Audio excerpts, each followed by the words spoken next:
bestbookbits.com presents No Excuses, The Power of Self-Discipline by Brian Tracy, published in 2010. Most people think success comes from good luck or enormous talent, but many successful people achieve their accomplishments in a simpler way, through self-discipline. No Excuses show you how you can achieve success in all three major areas of your life, including your personal goals, business and money goals, and overall happiness. Each of the 21 chapters in the book shows you how to be more disciplined in one aspect of your life. With these guidelines, you can learn how to be more successful in everything you do, instead of wishfully envying others you think are just luckier than you. A little self-discipline goes a long way. The written summary can be found on our website, bestbookbits.com.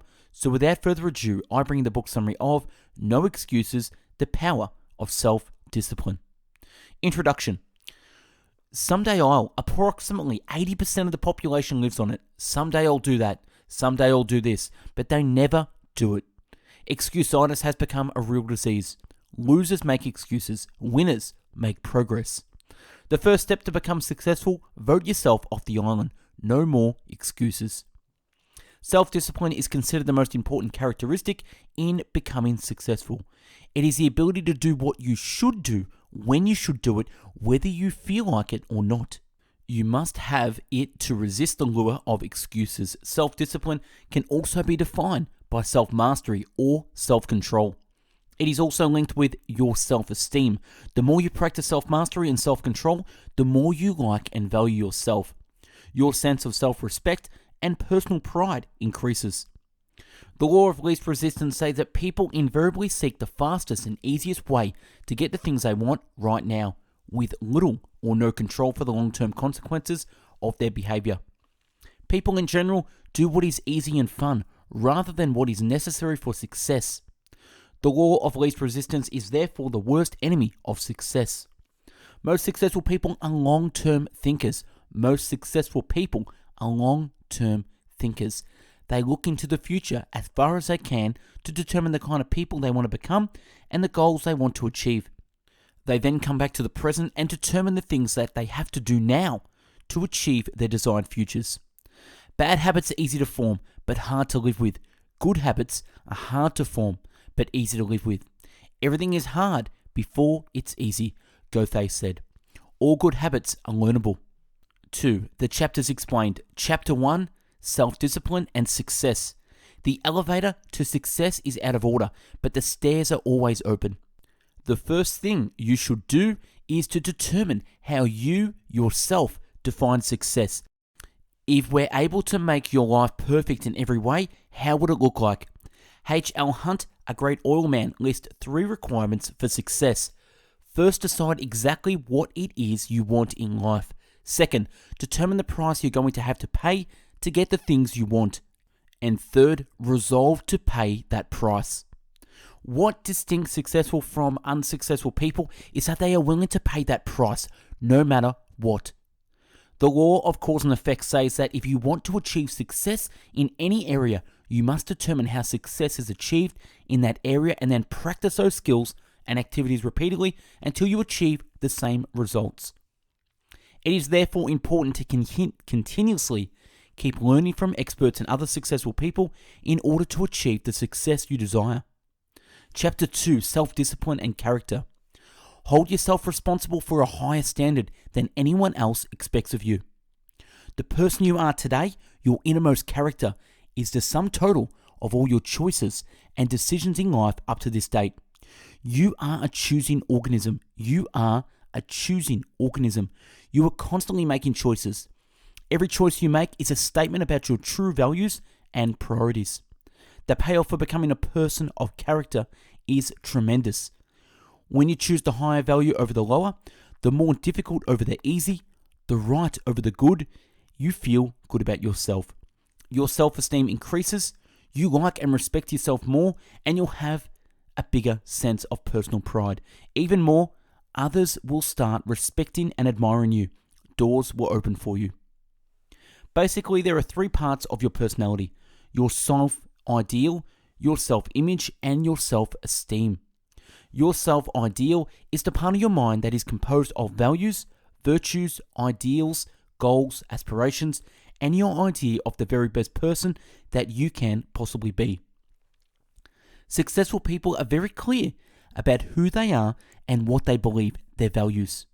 They're not confused or indecisive, but firm and resolute when it comes to any decision in which a value is involved. Your self-image is your inner mirror. Your self-image is your inner mirror. It is the way we see and think about ourselves. When you see yourself as calm, positive, truthful, and possessed of high character, you'll behave with a great strength and personal power. Your self-esteem is how much you like yourself. It is the way you feel about yourself, your emotional core. The more you see yourself as a valuable and important person, the more positive and optimistic you'll be. And the more you like yourself, the more you like others, and the more they like you in return. It's a vicious cycle.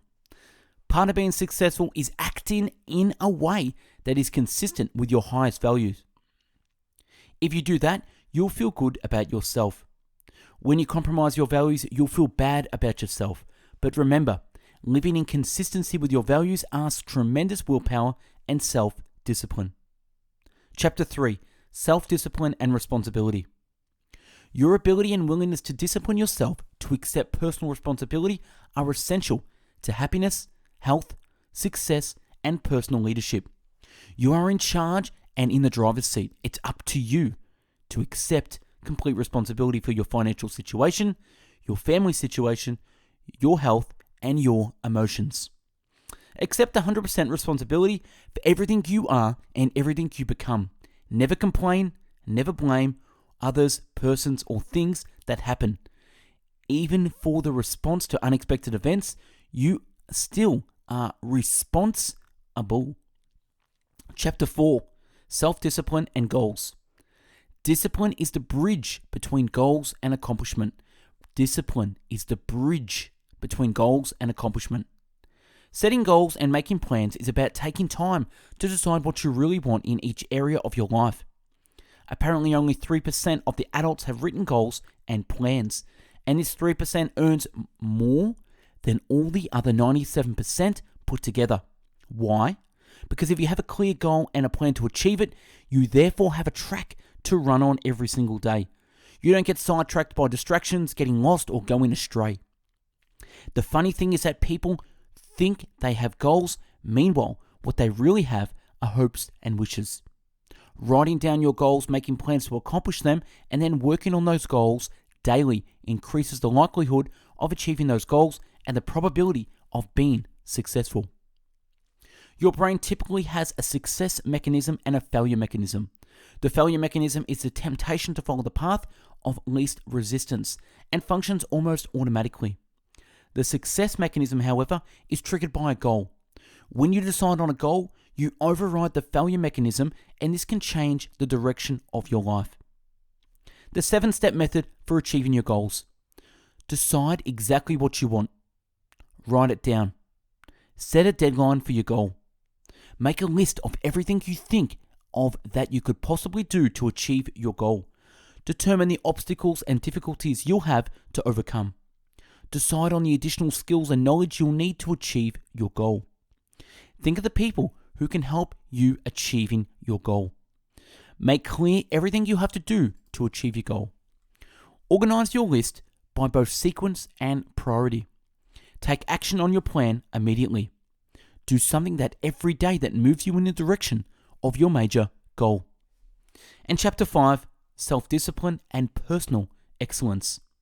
We are what we repeatedly do. Excellence then is not an act, but a habit. Excellence then is not an act, but a habit. Your most precious financial asset is your earning ability, your primary source of cash in life. You can develop that asset throughout your life. In fact, your earning ability is like a muscle. You can train it by continuously working on yourself every day, week, month, and upgrading your knowledge and skills. Or you can neglect it, and then it becomes weak. To earn more means to learn more. Almost every important skill is learnable. You can learn anything you need to learn to achieve any goal you would want to achieve. Each time you learn and practice a new skill, your earning ability increases. To become a master in your field, you have to strive for personal excellence by learning things every day. This includes learning from top people in that particular field, cause and effect. Analyze what they do, which characteristics they have, how they organize their days, how they walk, talk, behave, etc. Follow the leaders, not the followers. Follow the leaders, not the followers. The 3% formula says that you should try to invest 3% of your income into yourself. For example, if your annual income is $50,000 US, you should invest $1,500 US back into yourself in order to maintain and upgrade your knowledge and skills. Brian Tracy furthermore lists 3 simple steps to become the best in your field. Read 60 minutes in your field each day. Listen to educational audio programs in your car. Attend courses and seminars in your field regularly. To become a master in your field, you'll need approximately 7 years or 10,000 hours of hard work. Talent is highly overrated. On average, you'll need 2 extra hours a day in order to move from average performance to superior performance at whatever you choose to do. Watching television can make you poor. Watching television can make you poor. The average adult watches about 5 hours of television each day. This is obnoxious. Psychologists have proved that the more television you watch, the lower your levels of self-esteem. You start disrespecting yourself after several hours of television. In addition, you gain weight and become physically unfit. To conclude, your television can make you rich, but only if you turn it off. Instead, use the free time you have to work on yourself and becoming a better, smarter, and more competent person. Chapter 6, Self-Discipline and Courage. Courage is not the absence of fear, it is the control of fear. Everyone is afraid. This is natural and normal. Fear is often necessary to preserve life, prevent injury, and guard against financial mistakes. The most common fear is the fear of failure or loss. At the same time, fear often stops us from taking action and achieving great things. The difference between a brave person and a coward is that a brave person disciplines himself to confront, deal with, and act in spite of the fear, while the coward allows himself to be dominated and controlled by the fear. A useful manner to overcome fear is called act as if method. You walk, talk, and act exactly as you would if you were completely unafraid in a particular situation. Aristotle taught that you can develop a certain quality by acting as if you already had the quality in every situation where it is called for. In modern terms, this is called fake it until you make it. The law of reversibility says if you feel a certain way, you will act in a manner consistent with that feeling. So if you feel unafraid, you will act accordingly. Psychologists have found out that some of the fears are bundled together in the subconscious mind. It seems that the fear of rejection is bundled together with the fear of public speaking. So when you would master public speaking, your fear of rejection would disappear as well. In life, you need 2 types of courage. First, you need the courage to take action. This means to go all in, without any guarantee of success and a high probability of failure in the short term. The second type of courage is the courageous patience, or staying power. This is the ability to hang in there and continue working and fighting after you've gone all in and before you've seen any results or rewards. Chapter 7, Self-Discipline and Persistence. Beware of endeavoring to become a great man in a hurry. One such attempt and 10,000 may succeed. Persistence is self-discipline in action. The ability to persist in the face of all setbacks and temporary failures is essential to success in life. Persistence is also linked with your self-esteem. Each time you persist and force yourself to continue on, your self-esteem goes up. You will feel happier and better about yourself. Your ability to persist can be increased by optimism. The confidence in yourself to eventually succeed. Look for the good in every situation. Seek the valuable lesson in every difficulty. In life, it doesn't matter how many times you get knocked down. All that matters is how many times you get back up. If you consistently get back up, you must eventually reach your goal. Chapter 8, Self-Discipline and Work. Among top executives, the 2 most important qualities during work are the ability to set priorities and work on high-value tasks, the ability to get the job done quickly and well. The average employee wastes around 50% of his or her time on non-work related activities such as chit-chatting with co-workers, long lunch and coffee breaks, surfing on the internet, reading the newspaper, etc. Brian Tracy argues that it is really necessary to separate the relevant from the irrelevant. The Pareto principle can even be applied in this case. 80% of the value of what you accomplish comes from 20% of your tasks. Your goal is to identify those tasks and concentrate on doing them well. The law of 3 helps you in this prioritizing goal.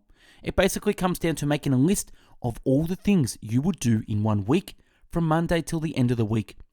Afterwards, you would ask yourself which of the 3 things, activities, tasks that contribute the most value to the company. These 3 primary things should contribute around 80 to 90% of value to the company. Your task is to identify them and discipline yourself to do them all day long. You will always be surrounded by people that draw you away from doing the things that are most important. They are usually time wasters themselves. Try to avoid them. The key is to really work all the time you are at work. This takes tremendous self-discipline. You must consistently fight against distractions and interruptions so you can get back to the essential, work.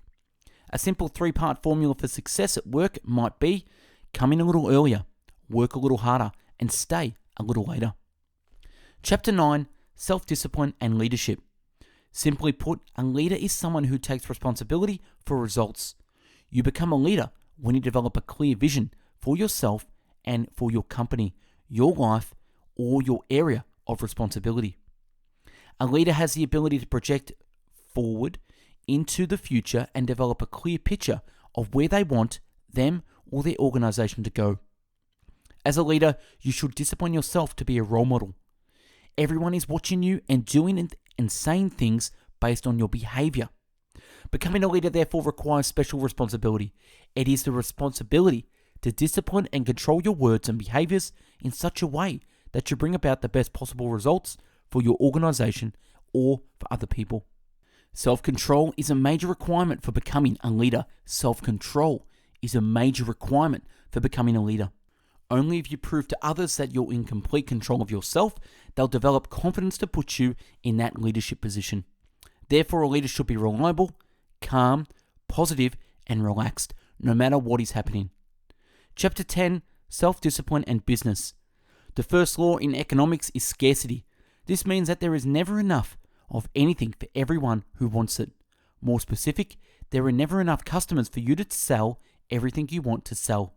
There are never enough sale revenues and profits to achieve all financial goals, and there are never enough good people to work with to help achieve your business goals. Therefore, the first law in business is competition. Tremendous discipline is required to attract the scarce money of customers toward purchasing your product or service.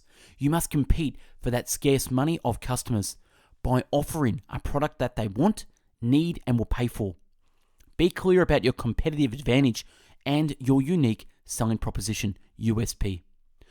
What it is about your product or service that makes it superior and more valuable for a customer than other similar products or services. When you are a new business person or starting a new business, you will be wrong a lot. It is not unusual for the entrepreneur to be wrong 80 to 90% of the time in the beginning of his career.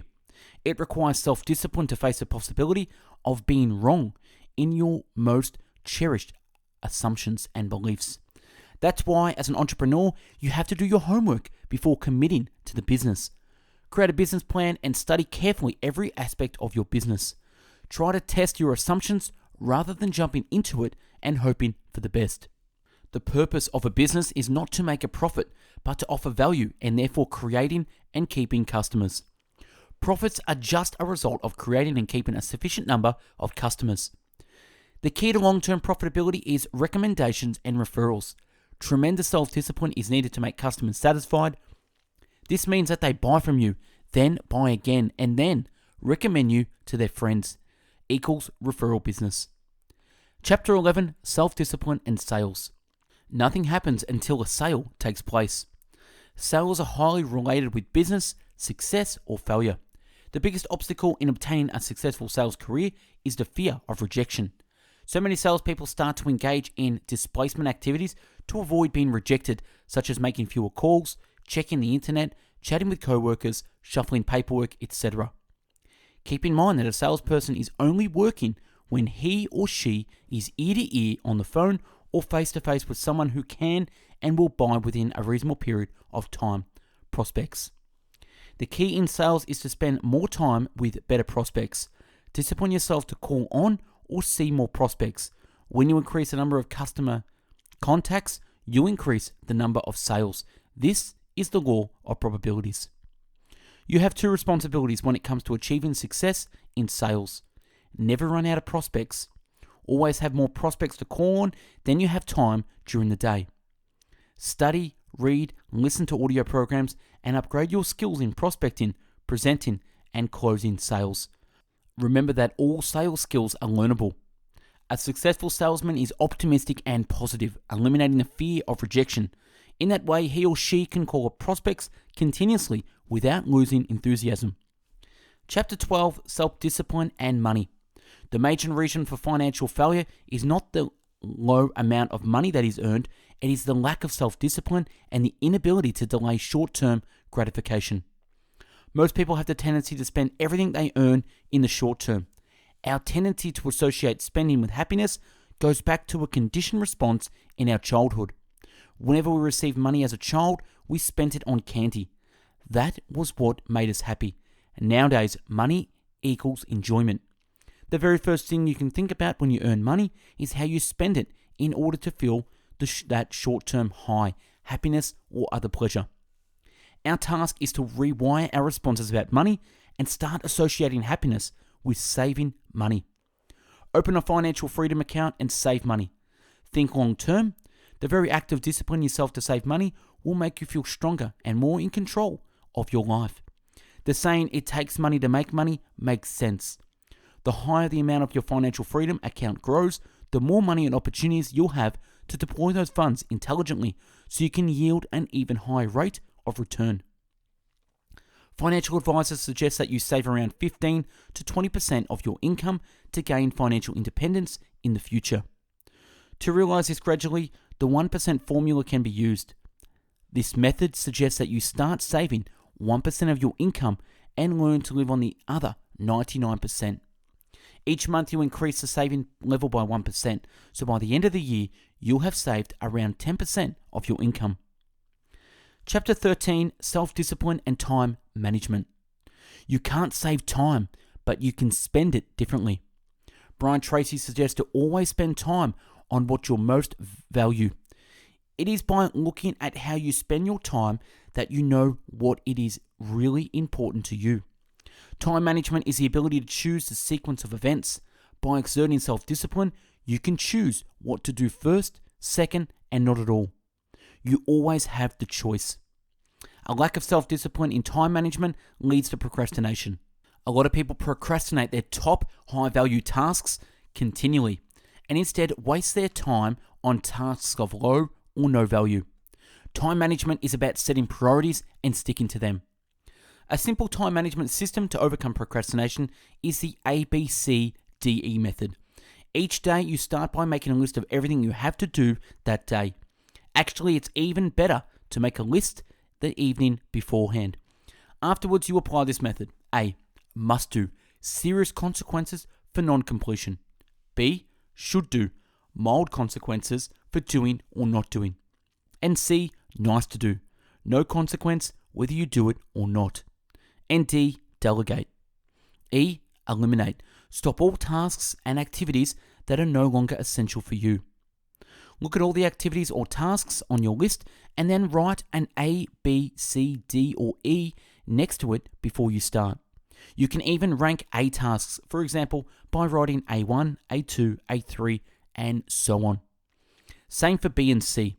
The rule: never do a B task when you have an A task left undone. Always start with a high-value task. It takes tremendous self-discipline to select and work on your most important task. Do it. You'll feel like a winner when you eventually complete it. Always ask yourself, what is the most valuable use of my time right now? What is the most valuable use of my time right now? Your ability to organize your life and to select your highest priority is a key measure of your intelligence and effectiveness. Chapter 14. Self-discipline and problem solving. Life can be described as a continuous succession of problems like waves of the ocean. They never stop. Therefore, in order to be successful in life, you have to be able to solve those problems effectively. Top people are good at solving problems. They are solution-orientated. In order to solve a problem, Brian Tracy suggests to keep your mind clear. Whenever a problem occurs, this means that you have to discipline yourself to stay cool and unemotional. It will enable you to think more clearly, to analyze the situation objectively, and to make better decisions. The moment you become upset or angry about it, your neurocortex or thinking brain shuts down and the paleocortex or emotional brain takes over. This makes you think in terms of black and white, yes or no, or doing something or doing nothing. You miss out on thinking in shades of grey. You miss all different possible ways to deal with the problem effectively. Effective problem solving comes with 9 steps. Take the time to define the problem clearly. What exactly is the problem? Ask yourself, is it really a problem? Ask yourself, what else is the problem? Try to define the problem in several ways in order to find the best solutions. Ask yourself, how did this problem occur? What is the cause? Can I define all possible solutions? Which is the best solution at this time? Make a decision. Assign responsibility. Set a measure for the decision. What are you trying to accomplish with the decision, and how will you measure results? Chapter 15, Self-discipline and happiness. Happiness comes with self-discipline and control. The law of control says that you feel happy to the degree to which you are in control of your life. Psychologists call this the locus of control. Unhappiness basically arrives when you feel controlled by outside circumstances. Therefore, a distinction can be made between your internal locus of control, happy, and external locus of control, unhappy. You have an internal locus of control when you feel that you are in charge, you make your own decisions, and happens to you in a life is largely determined by yourself. On the other hand, you have an external locus of control when you are not in control, or when you have little ability to direct your own life. So decide today to take complete charge of your life and become happy. Happiness is often a byproduct that comes to you when you're engaging in doing something that you really enjoy. The 5 ingredients of happiness among Brian Tracy. Health and energy. Only with a continuous flow of energy and a pain-free health can we be truly happy. Happy relationships. Man is a social animal. Man is a social animal.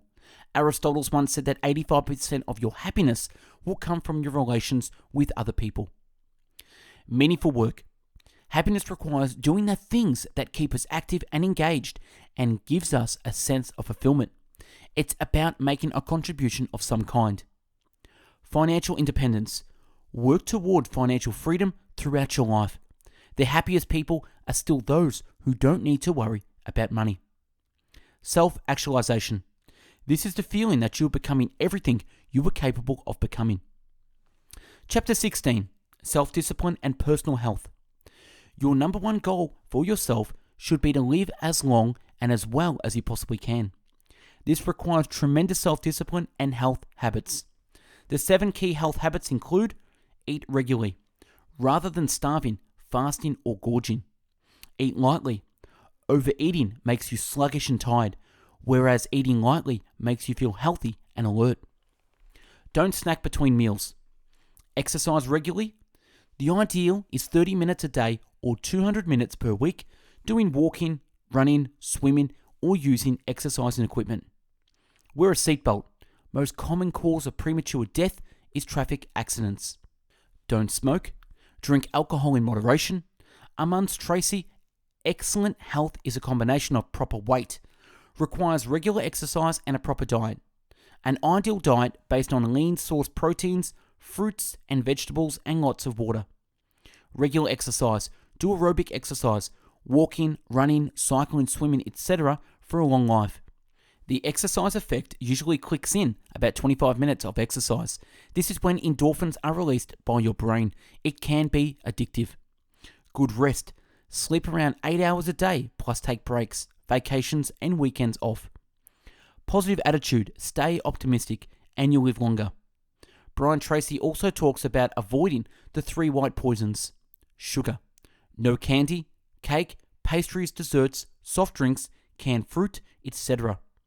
Salt, too much salt makes your body retain water in order to hold that salt in suspension. It hinders you from losing weight. If you drink enough water or skip excess salt consumption, your body will release all the excess fluids and therefore losing weight. Flour. Eliminate all white flour products from your diet. Breads, pastries, pastas, buns, rolls, and anything else made with white flour. Chapter 17, Self-Discipline and Physical Fitness. Physical fitness specialists say that you need to exercise about 200 to 300 minutes per week to enjoy maximum levels of physical well-being.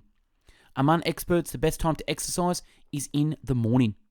People who plan it in the evening often procrastinate because they're too tired or have other things to do. People who engage in aerobic exercise first thing in the morning have been shown to be brighter, more creative, and more intelligent throughout the day. The explanation is as follows. When you exercise in the morning, you drive hyperoxygenated blood into your cerebral cortex, the part of your brain you use for thinking, analyzing, and decision making. This makes you wide, awake, and alert for several hours afterwards. To conclude, make exercise a part of your lifestyle. Chapter 18, Self-Discipline and Marriage. An interesting point. People often say opposites attract. This is a misunderstanding. Opposites tend to attract only in one area, and that is temperament. This means that you will always be more compatible with a person who has an opposite temperament than you. In all other areas, especially in the areas of values, it is similarities that attract you. You will always be attracted to people who have the greatest number of values in common with yourself. All of love of any kind is a response to value. Tracy also talks about the male-female communication styles.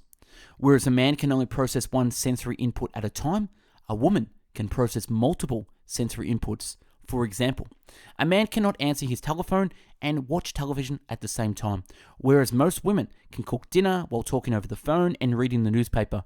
Men can only focus at one thing at a time. Women are multidimensional and at the same time, relationship experts. They are very sensitive to social dynamics. Chapter 19, Self-Discipline and Children. Parents should be a role model for their children, requiring great responsibility and self-discipline. Chapter 20, Self-Discipline and Friendship. As Aristotle also mentioned, man is a social animal. We learn who we are only through interacting with other people. It is therefore important that you become absolutely excellent at human relations. Psychologists tell us that everything we do is either in order to build our self-esteem or to protect it from being torn down by other people. Your self-esteem, how much you like yourself, is largely determined by your self-image, which basically consists of 3 parts: the way you see yourself, the way you think others see you, and the way people actually do see you and treat you.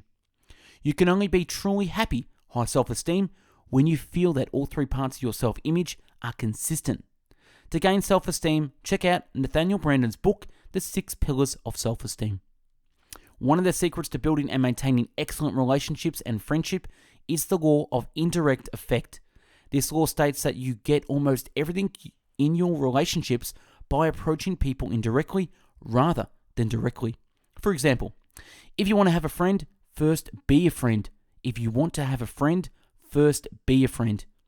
If you want people to like or respect you, you should first like or respect them. The deepest subconscious need that people have is the need to feel important. So whenever you make other people feel important, you raise their self-esteem and make them more happy about themselves. As a result, your own self-esteem will go up. This is key in having good friendships. Chapter 21, Self-Discipline and Peace of Mind. The ability to achieve your own peace of mind is the true measure of your success and happiness. Eckhart Tolle already talked about inner and outer purpose. He states that in order to fulfill your outer purpose or succeed in your outer world, you need to live in alignment with your inner purpose, which is being present to the moment. Tolle says that your inner purpose is primary and essential. Your outer purpose is secondary. Brian Tracy states that to succeed in the outer world, you need self-discipline to focus and concentrate. Work hard, take continuous action toward your goals, and become a better person. However, to succeed in the inner world, you need the opposite abilities. To achieve inner peace, you must discipline yourself to let go of everything that can disrupt your sense of inner peace or contentment in some way. This means that we have to practice detachment or separating yourself emotionally from certain things or ideas. The discipline of forgiveness is the key to the spiritual kingdom. It is how quickly you forgive and forget a negative experience that determines how mentally and emotionally healthy you are. Successful people get over a negative experience very quickly and get on with their lives. And that's a wrap on No Excuses, The Power of Self-Discipline by Brian Tracy. Subscribe to our channel and take a look at the hundreds of book summaries uploaded previously. To find hundreds of written summaries, check out our website, bestbookbits.com. And for hundreds of audio podcast summaries, find us on mixcloud.com/bestbookbits. Like and share if you got something from this summary, and comment on what one thing stood out for you. Thanks for watching, and have yourself an amazing day. Take care.